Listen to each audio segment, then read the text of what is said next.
Bonjour à tous. Bon, merci à tous d'être venus un samedi matin, plutôt vendredi matin là, en l'occurrence, alors qu'il y a eu déjà une première soirée. Bon voilà, c'est moi qui vais animer ce panel. Je suis Raphaël Bloch, cofondateur de The Big Whale, un média Web3. Aujourd'hui, on va parler d'un sujet dont on parle en fait depuis des années, à savoir tout ce qui est Bitcoin et blanchiment d'argent, et également quand même régulation, qui est une petite nouveauté, et on viendra dessus dans les minutes qui viennent. Pour ce panel, on a la chance d'avoir 4 invités de marque.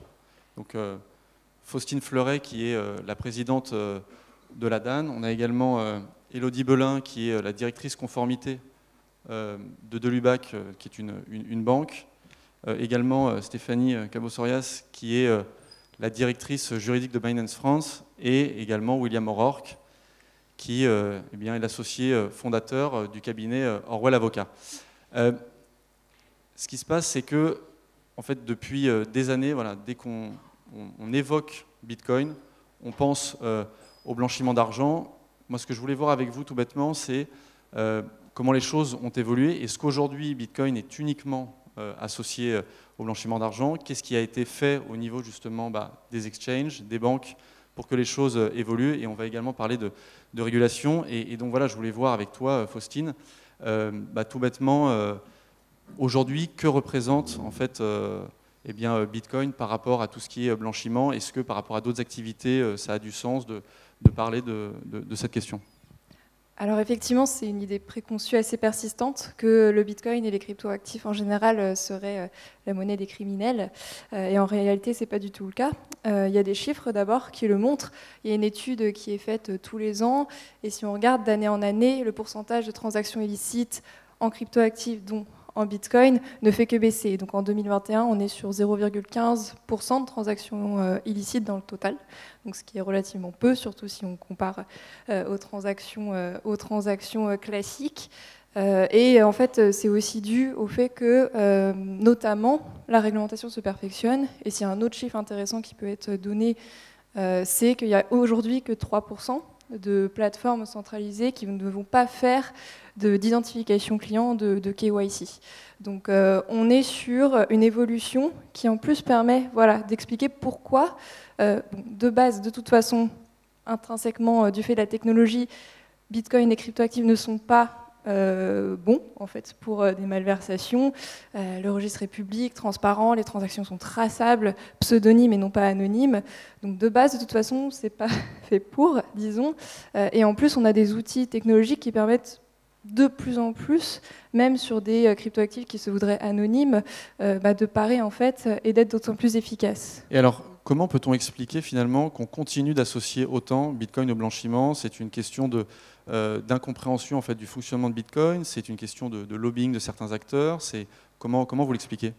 Alors effectivement, il y aura certains acteurs qui auront intérêt à maintenir cette idée préconçue, mais je pense qu'il y a surtout une méconnaissance du fonctionnement des marchés de cryptoactifs, et rien que de dire les cryptoactifs ne sont pas anonymes, les transactions sont traçables, sont transparentes, ça déjà c'est une première chose qui peut aider à la compréhension, et puis la méconnaissance de l'environnement réglementaire dans lequel on évolue, en France, en Europe, dans le monde, en sachant qu'en France, on a une réglementation qui traite de lutte contre le blanchiment et le financement du terrorisme depuis 2019, donc ça fait plus de 3 ans que les plateformes en France doivent appliquer la 5e directive en matière de lutte contre le blanchiment et le financement du terrorisme. On a d'ailleurs été en avance puisqu'aujourd'hui c'est l'Europe qui regarde pour harmoniser et pour que l'ensemble des acteurs européens suivent aussi cette réglementation. Donc c'est une méconnaissance, disons, technique de l'environnement dans lequel évoluent les acteurs et pourtant on a fait énormément de choses déjà en France et en Europe. Et alors justement Stéphanie, je vais me tourner vers vous. Vous représentez peut-être le plus gros exchange de la planète. Est-ce que vous pourriez nous dire un petit peu comment vous gérez en interne les questions de traçabilité, de lutte anti-blanchiment? Enfin, qu'est-ce que vous avez mis en place en fait, ces derniers mois et dernières années pour améliorer les choses à ce niveau-là? Alors, moi je dirais que beaucoup de choses ont changé avec l'enregistrement PSAN, de prestataire de services sur actifs numériques. Cet enregistrement, il est disponible depuis 2019 en France, mais c'est quand même récemment qu'on a vu une grosse vague d'enregistrement en France. Là, actuellement, il y a une quarantaine de PSAN enregistrés auprès de l'AMF, et Binance a été la première grande plateforme internationale à être enregistrée en France. Alors, qu'est-ce que ça a changé? C'est que ça donne quand même l'obligation et la certification que les PSAN enregistrés respectent toute la réglementation contre le blanchiment et le financement du terrorisme. C'est la même réglementation pour tous les acteurs, que ce soit les banques, les acteurs financiers traditionnels ou les acteurs des cryptoactifs. Cette réglementation, elle est faite pour identifier et appréhender les criminels qui font du blanchiment ou du financement du terrorisme, tout simplement. Et en gros, c'est toute une réglementation qui permet d'identifier les gens, d'identifier les transactions suspectes et ensuite de les déclarer aux forces de l'ordre pour que la police, tout simplement, puisse faire des enquêtes avec ses propres moyens, qui sont plus développés que ceux des acteurs privés, et appréhender ces criminels. Donc concrètement, nous, comment on fait chez Binance, mais c'est grosso modo la même chose partout, puisque c'est l'application de la réglementation, on identifie tous les gens qui s'enregistrent sur la plateforme, en vérifiant leur identité, en demandant des papiers, etc. Ensuite, il y a un système de monitoring des transactions. On examine les transactions pour identifier les transactions qui paraîtraient suspectes. Et ces transactions suspectes, on les déclare à Tracfin, qui est l'organisme public qui fait l'interaction avec les forces de l'ordre. Ce qui a changé, alors tout ce dispositif était déjà en fait en œuvre chez Binance, mais ce qui a changé avec l'enregistrement, c'est qu'on peut maintenant déclarer les soupçons, les transactions suspectes. Avant, tout simplement, on n'avait pas de numéro de télédéclarant, et donc on identifiait ces transactions suspectes, mais on ne pouvait pas les déclarer, et donc ça n'arrivait pas jusqu'au bout, jusqu'aux forces de l'ordre pour faire les enquêtes. Donc ça, pour moi, c'est vraiment très très positif de se dire que maintenant le secteur des cryptoactifs français applique ça, fait ce lien, le dernier pas vers les autorités publiques, et permet de lancer des enquêtes pour appréhender les réseaux criminels. Dans l'autre sens, ce qui a permis l'enregistrement PSAN, c'est pour nous, Binance, mais c'est pareil pour les autres acteurs, c'est de traiter les requêtes qui proviennent des forces de l'ordre. C'est-à-dire, lorsque la police identifie des réseaux criminels, fait des enquêtes, elle peut nous demander des données sur tel individu suspect, et on peut envoyer ces données. Et c'est là où la blockchain a quand même un avantage incomparable, c'est que du fait de la traçabilité des échanges, rien que ça permet d'appréhender des réseaux criminels. Moi, je sais, dans les enquêteurs internes chez Binance, on a des gens qui viennent des forces de l'ordre, que ce soit les forces de l'ordre américaines ou Europol, etc.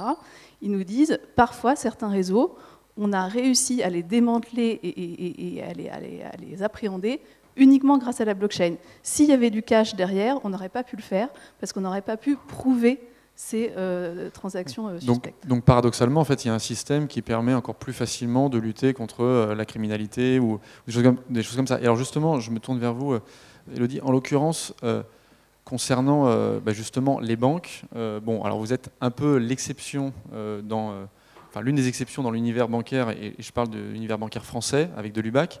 Est-ce que vous pouvez nous expliquer un petit peu comment déjà vous avez géré en interne j'allais dire le passage, l'espèce de conversion à l'univers crypto, et puis comment vous appréhendez également les questions de lutte anti-blanchiment en tant qu'établissement bancaire? Alors, je pense que le premier point qui est extrêmement important, c'est que, comme les autres intervenants l'ont précisé, ce qui est demandé aux acteurs crypto, au PSAN aujourd'hui, c'est exactement la même chose que ce qui est demandé aux banques. Donc, c'est pas quand on va avoir l'enregistrement PSAN, c'est pas une souplesse des autorités, loin s'en faut. Pour avoir fait les deux expériences d'aller demander et de discuter avec les autorités, les exigences sont les mêmes pour les PSAN et pour les banques. Est-ce que vous pouvez juste donner un ou deux exemples, Oui, bien sûr. On a dû aller présenter les outils qu'on allait utiliser pour faire ce qu'on appelle donc l'AML monitoring, donc la surveillance des transactions crypto. L'AMF, l'autorité des marchés financiers, comme la CPR, qui est plus en charge d'analyser les dispositifs lutte contre le blanchiment des PSAN, sont venus nous interroger sur les règles qu'on allait introduire, paramétrer dans ces outils de surveillance des transactions spécifiques aux cryptos. Et surtout, et je pense que c'est extrêmement important, ils ont aujourd'hui, enfin nos autorités françaises, avec le recul qu'elles ont une très bonne connaissance des outils et elles sont venues nous challenger très clairement sur quelle alerte on allait mettre en place, comment on allait les traiter. Et là-dessus, on a eu exactement les mêmes questions que ce qu'on pouvait avoir sur la partie banque. Donc, il y a vraiment, je dirais, il n'y a pas de souplesse accordée aux acteurs PSAN. Et aujourd'hui, quand un PSAN est enregistré, on lui demande ni plus ni moins que ce qu'on fait au niveau d'une banque. Ça, c'est le premier point. Deuxième point, et je pense que c'est aussi important de le retenir, on ne pourra pas empêcher les comportements individuels. Une banque, aujourd'hui, elle ne peut pas garantir que 100% des flux qu'elle laisse passer sont clean, qu'il n'y a pas de blanchiment. Ce n'est pas possible. On a une responsabilité de moyens, c'est-à-dire d'aller identifier des flux sur lesquels on a des soupçons. C'est pareil pour un PSAN. Au niveau Bitcoin, de toute façon, on ne pourra pas garantir les comportements individuels de tous les clients. Donc il y a, je dirais, l'immense majorité des flux qui vont passer qui sont propres, et puis il restera toujours à la marge, forcément, voilà, quelques opérations qui ne sont pas propres, mais il ne faut pas stigmatiser, je dirais, ces quelques flux, ces quelques comportements individuels, parce qu'on a les mêmes au niveau des banques que ce qu'on peut voir sur le monde crypto. Et ça, c'est extrêmement important. Et c'est la partie soupçon. On n'est pas sur une obligation de résultat, on est sur une obligation de moyens. Et les responsabilités des banques comme des PSAN, c'est d'avoir des outils, des dispositifs qui permettent d'identifier des opérations qui pourraient être effectivement liées à du blanchiment, du financement du terrorisme ou autres problématiques, d'avoir cette relation, comme on le disait, avec TracFin, de remonter ces opérations. Mais de toute façon, on n'est pas là pour dire on ne sera pas plus banque que blanc, ce n'est pas le principe. Et le dernier point, et je pense qu'on l'a dit bien avant, j'ai pour le coup la vue banque et la vue PSAN. Les outils qu'on peut avoir sur l'analyse crypto sont d'une puissance qu'on ne connaît pas sur la partie flux bancaire. Aujourd'hui, quand vous avez un client qui vient déposer une liasse de billets en agence, vous ne savez pas par qui les billets sont passés. Très clairement, quand vous avez une transaction crypto avec les outils, où de toute façon il y a une analyse du flux blockchain, vous êtes capable de remonter sur un nombre d'itérations extrêmement important, ce qu'on est incapable de faire aujourd'hui avec les flux monétaires classiques. Je veux dire, un billet de 100 €, quand votre client il vient vous le déposer dans votre agence, vous ne savez pas entre quelles mains il est passé. Et on ne demande pas d'ailleurs entre quelles mains il est passé. On doit savoir effectivement l'origine. Et c'est la même chose voilà, sur la partie crypto. On doit être confiant sur l'origine, mais en tout état de cause, les outils, en tout cas qui sont sur la partie crypto, sont plus, en termes de fiabilité et en termes d'utilité, sont quand même plus puissants que ce qu'on peut connaître sur la partie banque. Stéphanie, je vous voyais réagir. Oui, je voulais rebondir. Non, mais c'est tout l'intérêt de la réglementation contre le blanchiment. C'est d'identifier les transactions suspectes, mais pas forcément de les bloquer. Hein. Après, ça, c'est aux forces de l'ordre de le faire. Et parfois même, les forces de l'ordre nous demandent de continuer à laisser certaines personnalités avoir des transactions pour qu'elles-mêmes puissent les suivre et puis les utiliser les données dans leur enquête. Donc c'est pour ça que quand j'entends parfois des gens dire il faudrait ne pas donner l'enregistrement PSAN ou il faudrait les retirer, c'est absolument irresponsable comme propos. Parce que ça voudrait dire que les PSAN ne peuvent plus déclarer les transactions suspectes en France. C'est absolument catastrophique, c'est le contraire de ce qu'on voudrait faire. Et alors William, donc, en tant qu'avocat, et ça fait des années que vous travaillez sur ces questions, comment vous avez vu finalement le sujet de la lutte anti-blanchiment évoluer en fait, concernant Bitcoin? Est-ce qu'au départ on était dans un immense Far West et aujourd'hui est-ce que vous avez l'impression que les choses ont évolué notamment en France? Alors d'un point de vue un peu général, en fait, il y a toujours eu beaucoup de fantasmes et beaucoup de news sur le Bitcoin blanchiment. Il y a eu des grandes affaires de blanchiment. Et je pense qu'on a associé Bitcoin et le blanchiment aussi parce que quand vous êtes extérieur et que vous ne vous intéressez pas à Bitcoin, ce qui est le cas quand même de beaucoup de gens, et ils ont le droit, en fait, c'est vrai que c'est plus facile de comprendre un braquage ou un hack que de comprendre à quoi ça peut servir, par exemple avec les cas d'usage qui sont expliqués dans cette conférence. Sur la question du blanchiment, c'est un sujet qui est prioritaire pour des questions politiques. Hein, c'est que c'est une priorité dans la société, dans l'opinion publique, avec notamment aussi la lutte contre le financement du terrorisme. Et c'est un sujet sur lequel il y a eu beaucoup de progrès qui ont été faits à la fois côté régulateur, parce que le régulateur partait pas de zéro, mais disons a dû lui aussi apprendre à utiliser ces fameux outils, comprendre ce que c'était que les multiples crypto-actifs qui sont offerts ou qui pourraient être offerts par les PSAN. Et il y a eu également un effort très important de formation et de montée en compétences côté secteur. Et aujourd'hui, on arrive à... Et c'est assez récent, en fait. Au début, honnêtement, ça a été assez compliqué. Pour tout le monde, et y compris pour nous, avocats. Hein, on n'est pas plus intelligents que le reste de l'univers. Et aujourd'hui, là, on arrive à un niveau de maturité sur le sujet qui est intéressant, et ça tombe bien, puisqu'il y a une réglementation européenne qui arrive. Donc c'est un secteur qui... je pense assez peu de gens s'en rendent compte, mais qui est régulé assez fortement, en fait, finalement, et surtout extrêmement rapidement. En quelques années, on sera passé de rien à un niveau de réglementation qui sera similaire à celui du secteur financier traditionnel. Et justement, en parlant de régulation, ce qui est intéressant, et je pense que c'est ce qui intéresse aussi les gens dans la salle, c'est de savoir quel impact ça va avoir concrètement sur les détenteurs de Bitcoin et plus largement de cryptoactifs. Est-ce que vous pourrez éventuellement nous détailler par rapport à la nouvelle régulation quel impact ça pourrait avoir sur un particulier et également sur une entreprise? En fait, il y a 3 étapes.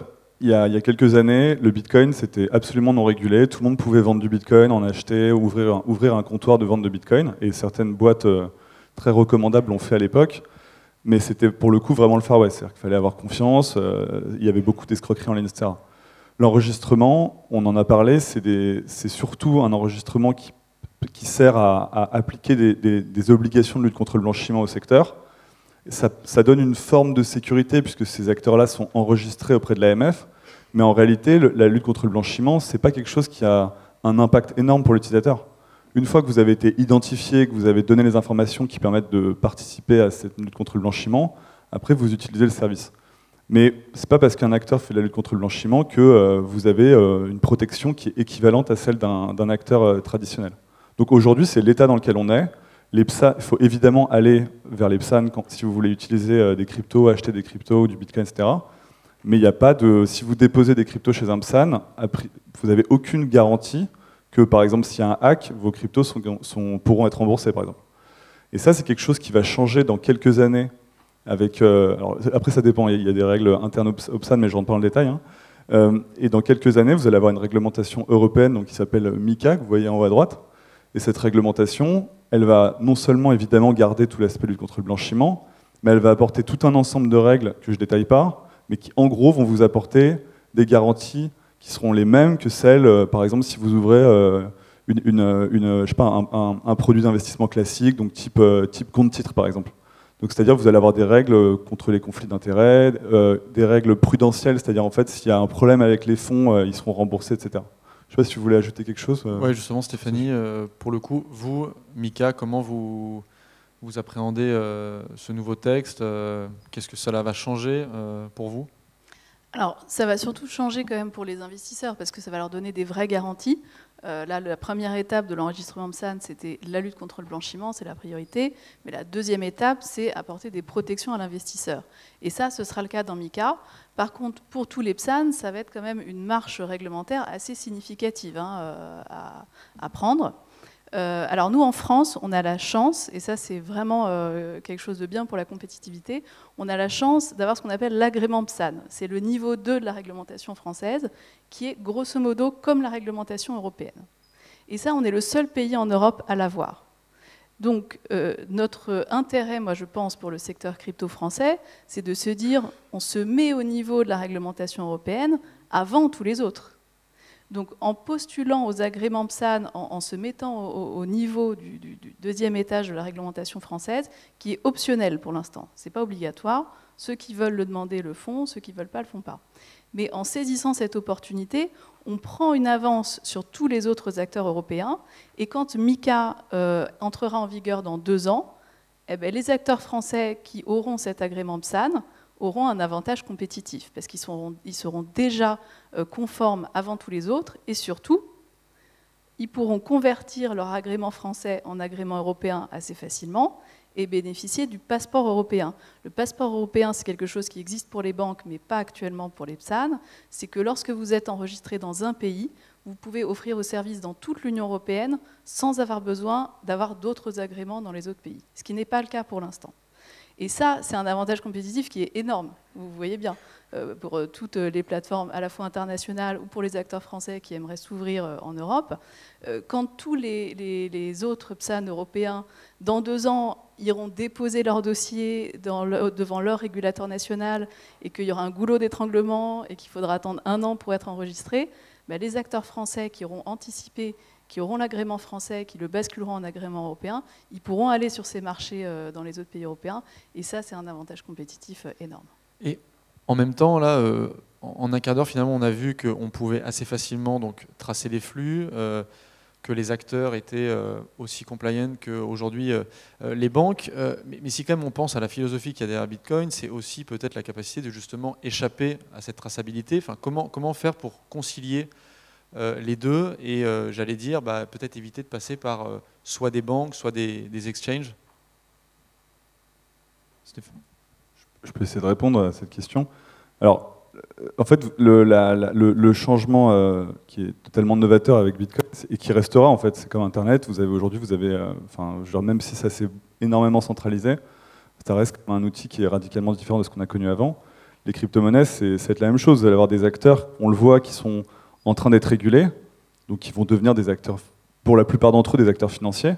Mais vous aurez toujours tout un tas d'applications qui seront soit commerciales, je pense par exemple à des choses comme les NFT. Bon, je sais que c'est pas le thème de la conférence, mais vous voyez, c'est quelque chose qui est aujourd'hui non régulé, qui existe grâce à la blockchain, aux technologies crypto, etc. Et vous aurez toujours la possibilité surtout d'avoir des bitcoins sur votre ledger. Et ça, c'est quelque chose qui restera. Donc en fait, il y aura toujours cette... moi, j'appelle un peu ça la police d'assurance. C'est-à-dire que si vraiment tout part, si ça déraille, si le système déraille, je ne pense pas qu'il déraillera, mais s'il déraille, vous aurez toujours la possibilité de mettre vos bitcoins sur votre ledger ou de les garder sur votre ledger et d'assumer évidemment la responsabilité de les sécuriser et de les conserver. Parce qu'effectivement, je me tourne vers vous, Faustine. On l'a vu avec les débats autour de MiCA, il y avait justement cette question de si le régulateur, et plutôt le législateur veut aller assez loin sur justement la lutte anti-blanchiment, il y a presque un risque de totalement verrouiller le secteur des cryptos et de ne plus pouvoir faire grand-chose en Europe. Alors effectivement, mais parce qu'il y a plusieurs mondes en fait qui coexistent aujourd'hui et donc ça paraît pas anormal de réguler en fait les nouveaux intermédiaires qui vont permettre l'accès à ces cryptoactifs, à des services sur cryptoactifs et en particulier peut-être à des gens qui sont moins connaisseurs que nous, qui vont se renseigner moins et qui auront besoin de cet intermédiaire. Et donc je pense que on en a besoin pour une adoption massive des cryptoactifs, et donc c'est pas anormal que des prestataires qui portent cette responsabilité doivent respecter la réglementation. Donc ça, c'est un premier monde, le monde des PSAN. Ensuite, effectivement, il y a ce monde beaucoup plus décentralisé des intermédiaires, où il est tout à fait possible de faire des transactions en cryptoactifs sans avoir à passer par cet intermédiaire. Il faut être peut-être un peu plus aguerri, avoir un peu plus d'expérience, mais c'est possible. Et donc là, la question se pose, on n'a pas de prestataire, on n'a pas d'opérateur central derrière une plateforme, est-ce qu'on régule et comment? Et c'est effectivement la question qui a été assez importante durant les derniers débats européens. On est encore en train de construire la réglementation européenne, mais on a quand même avancé et validé des choses au mois de juin, et notamment sur MiCA, par exemple, que tout ce qui va être finance décentralisée, donc là où on n'a pas ces intermédiaires, on ne va pas réglementer ça comme les PSAN, comme les prestataires. Et on va réfléchir à long terme comment faire, parce qu'on ne peut pas faire pareil, mais en plus, et ça reprend un peu ce que tu disais, c'est vraiment très puissant derrière cette décentralisation, la technologie, et donc pourquoi pas penser à un cadre réglementaire qui se fonde sur ces opportunités technologiques-là, puisqu'on n'a plus besoin de faire confiance à un prestataire finalement, donc les règles doivent être différentes, on doit faire confiance à la technologie. Et donc ces réflexions vont être menées à long terme, à un moment où durant les débats, on se dit est-ce qu'on n'en profiterait pas? On est en train de penser à MiCA, est-ce qu'on n'en profiterait pas pour tout mettre dans le même panier? Et fort heureusement, ça n'a pas été le cas. Il y a MiCA, il y a eu aussi des avancées sur une composante de la lutte contre le blanchiment et le financement du terrorisme qui s'appelle la réglementation de transfert de fonds, où il y a eu des propositions effectivement d'aller appliquer cette réglementation, y compris à des transferts pair à pair, donc sans passer par des plateformes. Donc de la même façon, c'est une option qui a été écartée, heureusement, et parce qu'on fait beaucoup de pédagogie auprès des institutions et des parties prenantes à ces débats, et il faut absolument qu'on continue. Ça, c'est un message que je voudrais porter auprès de l'industrie, parce que le premier message sur lequel j'étais absolument d'accord, c'est qu'on est en train de construire la réglementation, il faut absolument que les entreprises se préparent. mais elle n'est pas terminée. Et on a des débats, et il faut absolument que les entreprises participent à cette réflexion de façon constructive pour expliquer pourquoi on ne peut pas réglementer la DeFi comme le monde des PSAN, pourquoi on ne peut pas appliquer la travel rule, les transferts pair à pair, pourquoi ce n'est pas opportun, pourquoi ce n'est pas efficace, et pourquoi on a besoin en fait que cette industrie se développe en Europe. Donc MiCA et TFR, on a beaucoup avancé. Je disais, on est encore dans le cadre de débat aujourd'hui au niveau européen, parce que la réglementation LCBFT, c'est vraiment un paquet de textes différents, je vois que tu souris, sur lesquels on est en train de réfléchir à comment on fait pour appliquer ça au marché de cryptoactifs. Donc TFR, on a à peu près avancé pas mal. On est aujourd'hui en train de se poser des questions sur les autres types d'obligations que voilà, l'échange d'informations entre plateformes qu'on pourrait mettre en place. Notamment, on réfléchit à l'opportunité d'une autorité de supervision dédiée à la lutte contre le blanchiment et le financement du terrorisme. Ça va concerner les marchés de cryptoactifs. Donc il faut qu'on reste absolument vigilant et présent dans ces débats et qu'on continue cette pédagogie qui est certes longue auprès des institutionnels, mais qui est absolument cruciale et ce que l'on fait à la DAN depuis notre création. Okay, non, mais super, merci beaucoup. Et tout à l'heure, j'expliquais que Delubac fait un peu partie voilà, des ovnis dans l'univers bancaire. Est-ce que vous avez des contacts avec d'autres banques? Enfin, je veux dire, comment elles vous voient, comment elles vous perçoivent? Et est-ce que vous pensez que d'autres banques vont se mettre à faire ce que vous faites avec justement les standards qu'elles appliquent dans l'univers fiat? Alors, je vais être tout à fait transparente. Au tout départ, quand on a eu l'enregistrement PSAN, en tant que banque, on est forcément relié au réseau bancaire, donc on travaille avec oui, d'autres banques, c'est sûr, ne serait-ce que pour gérer nos différents flux. Quand on a eu notre enregistrement PSAN, on a des partenaires avec lesquels on travaille, qui sont banques, qui nous ont contactés en disant « Oh là là, on a vu que vous travaillez sur les cryptos, c'est pas possible, c'est interdit chez nous, on nous a bloqué des transactions », on a eu énormément de questions. Et oui, là, on a vécu ce qu'ont vécu les PSAN, donc on avait les pieds dans les deux mondes. Je pense, après, avec le recul et les discussions, qu'il y a vraiment un changement qui est en cours. Les banques sont toujours assez longues à remettre en cause des choses qui sont ancrées depuis très longtemps. On a des systèmes qui sont connus, voilà, des systèmes type SWIFT, où on ne remet pas en question. Et aujourd'hui, il y a ce changement de mindset, de façon de penser qui est générale. On voit bien, la DAN s'est récemment mis en collaboration avec l'OCBF, donc qui est une organisation une organisation bancaire de coordination.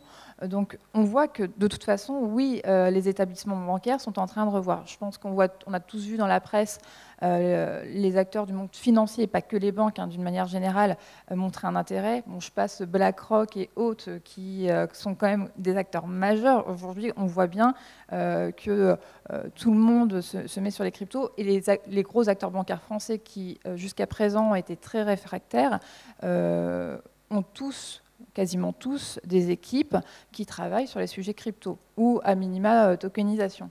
Donc oui, il y a une évolution, c'est toujours très long, mais je pense sincèrement que les crypto-actifs et Bitcoin, c'est la finance de demain, et à un moment, on ne peut pas lutter contre un changement où il y a une adhésion aussi quasi totale. Donc il faut aussi que les banques se mettent au niveau, et je pense qu'il y a vraiment ce changement qui est en cours, qui sera peut-être un peu long, mais qui est en cours. Et puis je pense que voilà, les dernières annonces du travail de Binance avec Mastercard montrent que c'est demain. Demain, voilà, on sera liés.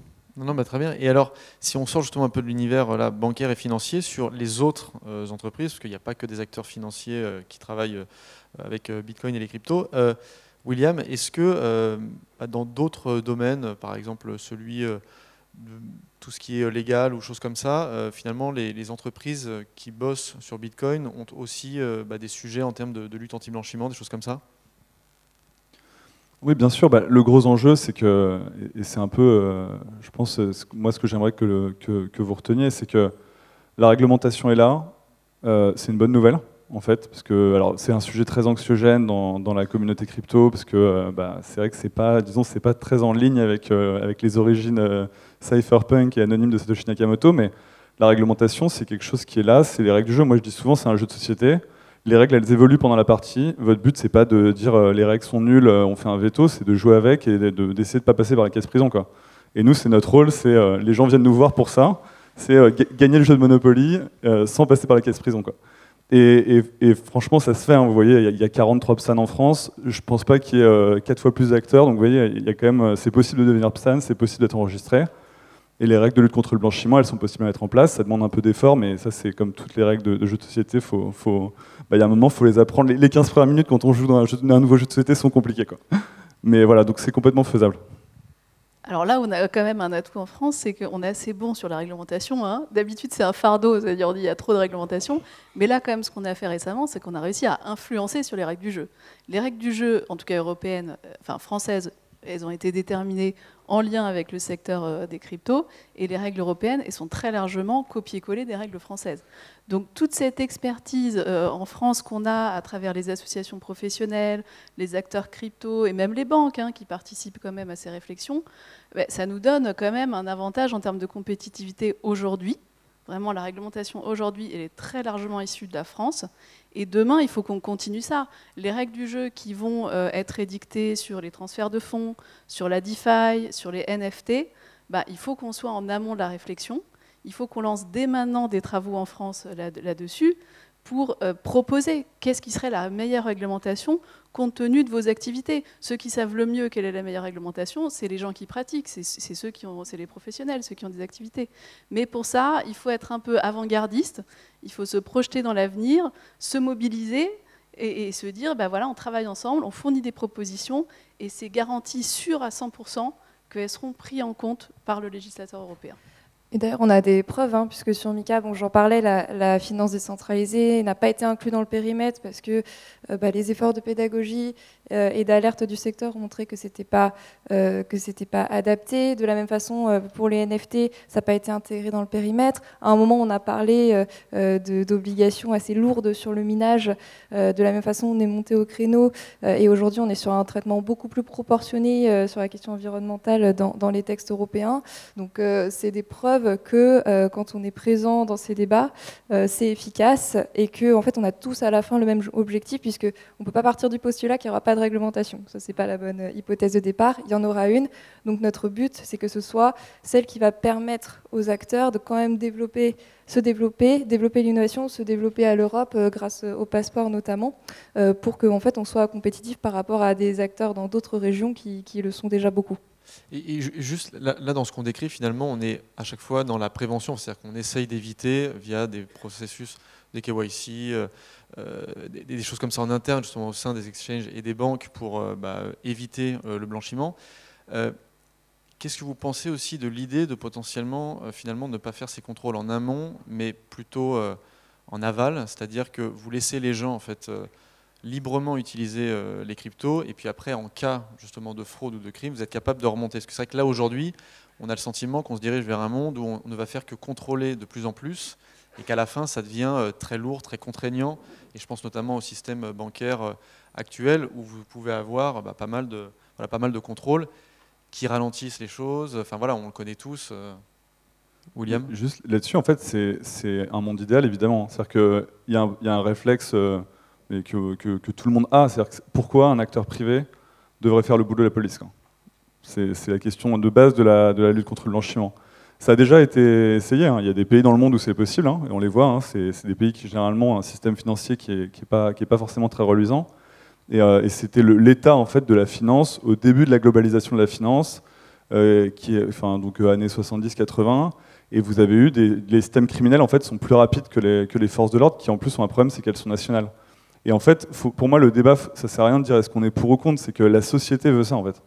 Aujourd'hui, il y a un consensus à 95% des Français sont globalement d'accord pour lutter contre le terrorisme, et il y a malheureusement des exemples récents qui rappellent pourquoi. Et en fait, faut le prendre pour moi comme un acquis. Après, on peut avoir des débats philosophiques ou de comptoir qui parfois se rejoignent sur le sujet, mais il faut le prendre comme un acquis. Et après, comme l'a dit Faustine, et comme tout le monde le répète ici, faut le mettre en place. Il y a des moyens de dialoguer, il y a des moyens de négocier ce qui peut l'être, entre guillemets, pour faire en sorte que ce soit quelque chose qui soit relativement, qui soit faisable par les acteurs et qui n'ait pas trop d'effet sur les utilisateurs. Faustine, tu voulais réagir ? Je rajoute juste parce que j'ai vu qu'Élodie voulait parler, parce qu'on parle beaucoup de la régulation. Je pense qu'il y aura aussi un gros travail au niveau de la supervision. On en parle beaucoup moins parce qu'il y a le Monopoly, il y a les règles, et il faut un arbitre en fait. Et on parle d'adapter les acteurs à cette réglementation. On parle de est-ce qu'on devrait superviser au préalable ou plutôt après. Là, je pense qu'il y a vraiment une question de qu'est-ce que le superviseur peut faire, doit faire, et qu'en fait, il a aussi besoin de s'adapter à cette technologie, à ces marchés, au fonctionnement, pour que, en fait, les règles, elles soient pertinentes, et ça se verra si la supervision, elle est efficace. Et je trouve qu'aujourd'hui, on parle beaucoup moins du sujet de supervision, on parle beaucoup de la réglementation et de comment les acteurs vont devoir se mettre en conformité, tous les process qu'ils vont devoir faire auprès des régulateurs, mais en fait il faut qu'ils soient aussi en ordre de marche, il faut que les régulateurs et les superviseurs soient aussi là et prêts, parce que sinon on pourra avoir des acteurs qui veulent se mettre en conformité, mais si derrière ça ne suit pas, en fait ça ne servira à rien.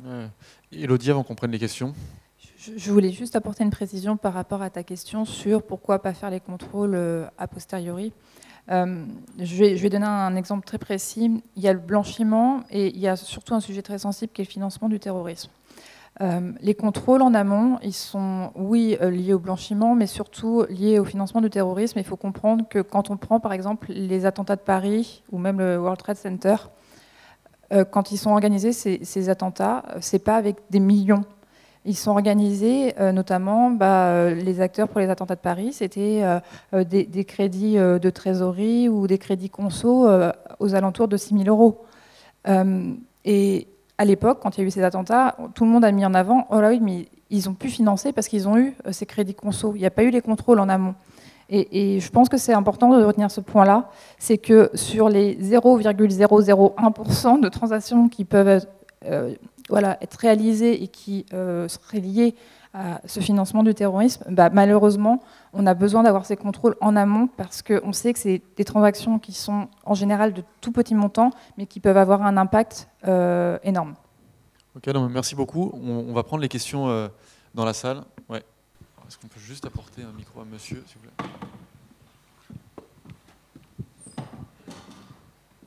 Merci. Donc bonjour. J'ai une petite question par rapport, pour Faustine, par rapport à ce qui a été dit en début de séance, par rapport à l'étude annuelle qui permet de déterminer les motifs des transactions. Parce que moi j'ai souvent le cas, comme pas mal de gens ici je pense, de débats houleux avec notamment des gens qui travaillent dans la banque, avec plein d'idées reçues sur notamment le Bitcoin, pour lesquelles c'est une boîte noire. Donc moi j'aime bien sourcer mes propos. Et je serais curieux de savoir du coup cette étude, où est-ce qu'elle est trouvable, qui l'a fait, et comment je peux la récupérer. Oui, c'est vrai que j'ai pas sourcé. L'étude à laquelle je faisais référence, c'est le 0,15%, c'est une étude de Chainalysis, qui est un fournisseur d'un outil d'analyse transactionnelle, donc qui peut suivre et scorer, donner des scores sur les transactions en cryptoactifs, les contreparties. Et c'est une étude effectivement annuelle. L'an dernier, je crois qu'on était à un proportion de transactions illicites à 0,34%. Il y a 2 ans, ça devait être 1, et quelques %. Donc c'est une étude qui fait assez référence, que vous pouvez sourcer. Mon 3%, c'était le Centre de finance alternative de Cambridge. Ensuite, je sais, sans connaître les chiffres, que vous avez les autres fournisseurs d'outils d'analyse transactionnelle, Cyphertrace, Elliptic, Scorechain, qui fournissent ce genre de données. Mais il y a beaucoup d'études et aussi d'illustrations de comment, en fait, pourquoi est-ce que parfois on parle d'affaires de blanchiment qui impliquent les cryptoactifs? C'est parce qu'en fait, on est grâce aux technologies blockchain, on a remonté et donc on est capable de parler de ces affaires parce que finalement, grâce à la traçabilité, à la transparence du registre, en fait, on a pu démanteler le réseau ou stopper les malversations qui étaient en cours. D'accord. Et du coup, j'imagine que dernière question, que ces études annuelles, ils ont fourni le dataset, toute la méthodologie, tout ce qu'il faut? Oui, c'est sur le site. Ok, j'irai voir ça. Merci beaucoup. Madame devant. Oui, sinon. Ouais. Oui, c'est intéressant quand vous parlez de traçabilité, de pistes d'audit de la blockchain, mais qu'en est-il avec le mixage ?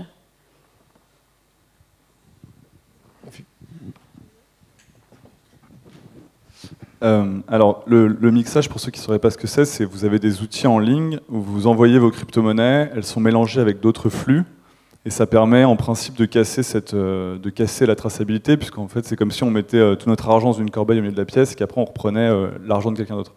Donc c'est en effet des outils qui sont assez mis en lumière dans la matière de lutte contre le blanchiment, parce qu'en principe ils vont être de casser la traçabilité. Aujourd'hui ces outils-là, c'est simple, c'est qu'ils font partie de la lutte contre le blanchiment, c'est-à-dire que quand vous avez sur une chaîne de traçabilité, donc de transactions, que vous avez un mixeur, ça déclenche des risques. Et ça amène des questions supplémentaires de la part du PSAN. Donc c'est quelque chose qui est parfaitement traité. En fait, il faut savoir que la lutte contre le blanchiment, c'est pas juste de la traçabilité blockchain, hein. Vous avez beaucoup d'autres outils très classiques, demander par exemple l'origine des revenus, faire des contrôles de cohérence entre les revenus de la personne et ce qu'elle déclare. Un étudiant qui déposerait 1 million d'euros, c'est suspect, même si la traçabilité est clean. No offense pour nos amis étudiants. Et dans la crypto, je pense qu'il y en a quelques-uns qui ont dû déposer 1 million d'euros. C'est ça, de manière totalement légale. C'est ça le plus drôle. Mais donc voilà, c'est quelque chose qui est pris en compte et qui, pour moi, pose pas de problème particulier en fait. Et l'Europe a déjà agi à l'encontre de Mixer en 2019. Je crois que c'est Best Mixer, ça s'appelait, qui a été démantelé. Donc c'est un sujet qui a déjà été identifié. Ensuite, il ne faut pas confondre l'outil et l'usage malveillant qu'on peut en faire. Parfois, ça peut être intéressant de garder l'anonymat sur certaines transactions. Ouais, non, sur le mixage, effectivement, il y a des outils comme Chain Analysis qui permettent de démixer et qui sont assez efficaces dans genre 50 ou 70% des cas. Et sinon, après, ça vient dans le scoring, c'est-à-dire que les transactions qui proviennent de mixeurs, on leur met un indice de risque, ça ressort en alerte rouge, et puis après, du coup, on mène des investigations supplémentaires. Une autre question? Ouais, au milieu là-bas.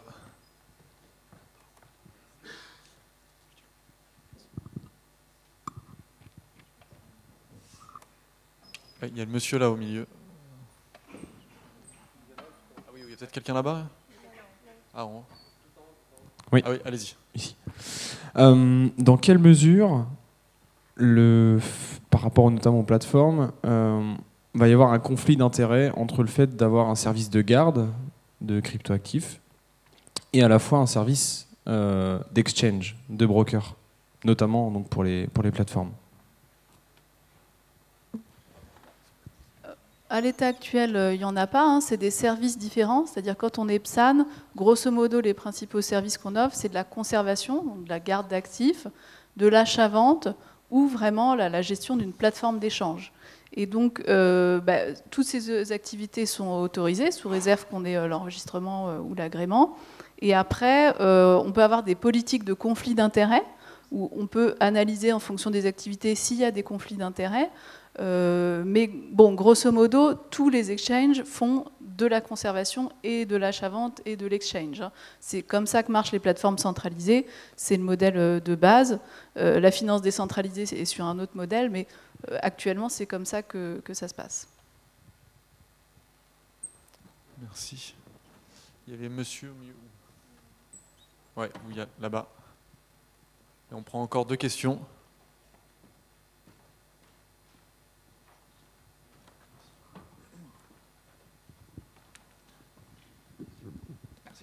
Merci. Moi, je me posais la question, récemment, dans l'actualité, on a vu qu'il y avait, au niveau européen, potentiellement une histoire de ban de stablecoin américains, enfin, indexé sur le dollar, quoi. Je voulais savoir un peu comment, si vous avez déjà des informations à ce sujet-là, comment ça pourrait se traduire dans l'écosystème crypto, quoi.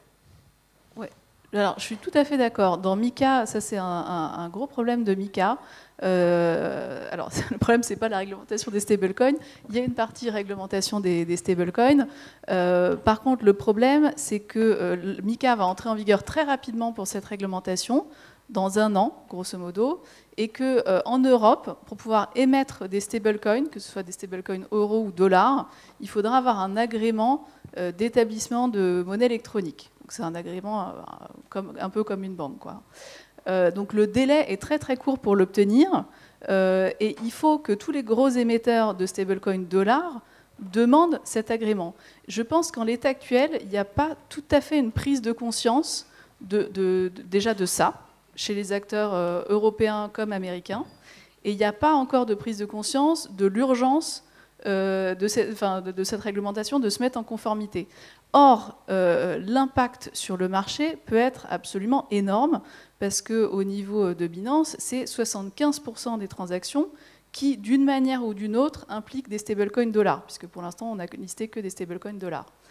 Donc, si jamais du jour au lendemain, l'un de ces stablecoins qui est utilisé majoritairement vient à ne plus pouvoir être émis ou listé en Europe parce que l'émetteur n'a pas l'agrément nécessaire, ça peut avoir des disruptions de marché absolument majeures qui seraient tout à fait au détriment des investisseurs.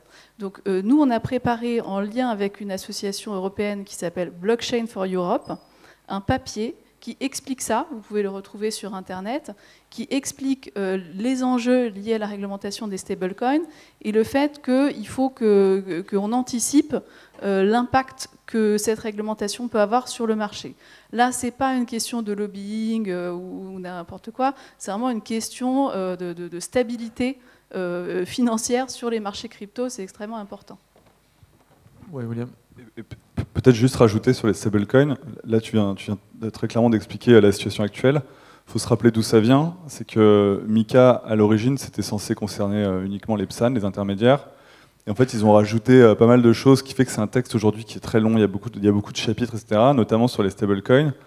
Et à mon avis c'est dû en grande partie à cause de Libra, le projet de stablecoin de Facebook, qui a mis feu le projet de stablecoin de Facebook, qui a vraiment, et ça je m'en souviens très bien, je crois que c'était en juin 2018, ça, ou 2019 2019, pardon. C'est vraiment quelque chose. Le Bitcoin à l'époque, globalement, beaucoup de gens s'y intéressaient pas, notamment dans les secteurs, on va dire institutionnels, bancaires, etc. Là, quand Facebook a dit on lance un stablecoin mondial qui va venir ubériser l'euro, je crois que la Banque Centrale Européenne a compris le message, et ça nous donne aujourd'hui une réglementation sur les stablecoins qui est peut-être un peu trop forte, peut-être un peu trop rapide. Mais encore une fois, c'est que du droit. Donc, là, dit comme ça peut faire peur. Après, c'est quelque chose qui va être négocié, discuté. Après, il y a aussi la manière dont c'est appliqué. Donc, sur le régime PSAN, il y a 2-3 ans, on avait les mêmes craintes. Et au final, ça s'est passé plutôt bien. Bon, je dis ça, pas pour tout le monde, mais pour la plupart des projets, aujourd'hui, c'est une réglementation qui fonctionne, quoi. Merci beaucoup. Je vous propose, pour qu'on ne déborde pas trop en fait, sur la table ronde qui vient, qu'on en arrête là. Merci à tous et puis on peut poursuivre avec ceux qui veulent en dehors de la salle. Merci à tous.